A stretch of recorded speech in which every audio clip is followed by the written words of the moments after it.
Uh, what are you looking at there? Hi there. I'm Calvin Lehman. We went and tested the wastewater lagoons chemically using instruments, and I took the data and put it into a table that appears below this video.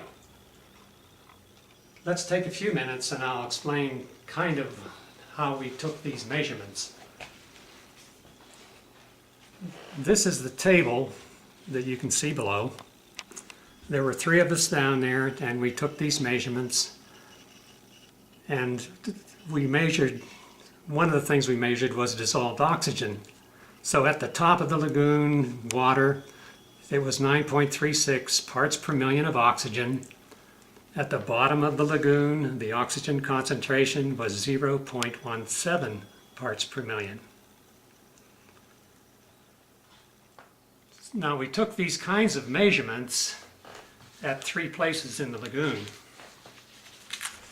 And the lagoon that I'm talking about is along the Salmon River. And there's 2 lagoons.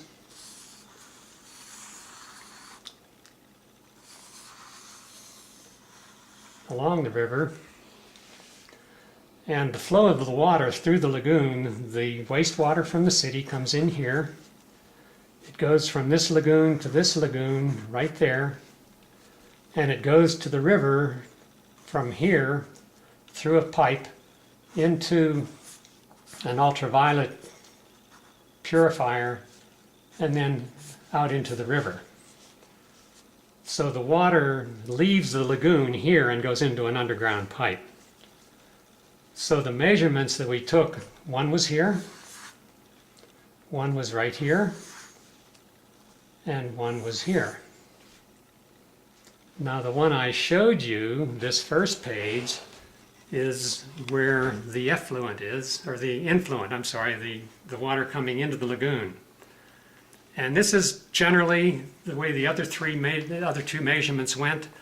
The surface of the lagoon has lots of oxygen, and the bottom has almost no oxygen. An interesting thing occurred. It was a cloudy day when we were doing this, and we had the probe in the water, and I noticed the oxygen content of the surface of the water started increasing because the sun just came out. That told me that, well, there's algae in the water, and as soon as the sun comes out, it starts making oxygen. So this number 9.36 is where it finally stabilized when the sun was out. It started out at about 7 or so, and it kept increasing, finally stabilized at 9.36. So you can look at this table later, but for now let's go quickly. Again, this is 16 parts per million of oxygen, 0.74 at the bottom, almost no oxygen at the bottom.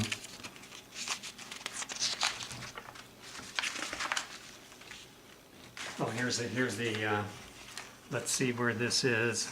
Lagoon 1, that's where we walked from one to the other. The oxygen content at the surface was 8.66 and 0.21 at the bottom. So the general condition that we see in the lagoon is the top of the surface of the water is affected by algae, for one thing, because we saw it increasing when the sun came out, and that the bottom of the lagoon, whether there's algae or an aerator, doesn't get any oxygen. The oxygen content there is almost 0.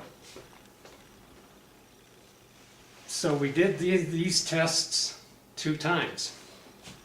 And the interesting thing, and that's at the bottom of this document, I noticed when I was at the effluent, there were 2 things that I saw.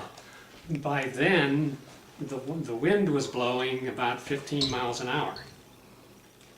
And we observed that the oxygen content at the surface was 11.97 parts per million, or milligrams per liter. And at the bottom, surprisingly, it was 8.51 milligrams per liter. Well, fisheries biologists know that if we have a lagoon and the wind is blowing this way, and the lagoon is about 12 feet deep, the water may be as high as another inch higher on the downwind side, and this is where we were. And when we were standing on the catwalk there measuring the oxygen at the bottom of the lagoon was different from every other place in the lagoon, and different from that place earlier when the wind wasn't blowing. So what it says is the wind blows the water this way, and then the water goes down, and that's why the oxygen content was higher at the bottom. The other interesting thing, and this is in the document you can read later, is we looked at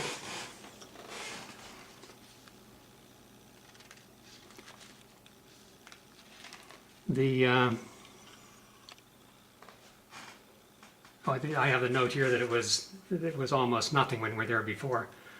The interesting thing I noticed was we also measured the turbidity, and when we were at the effluent and we're measuring, this is before the wind was there, the oxygen at the top was high, the oxygen at the bottom was almost zero.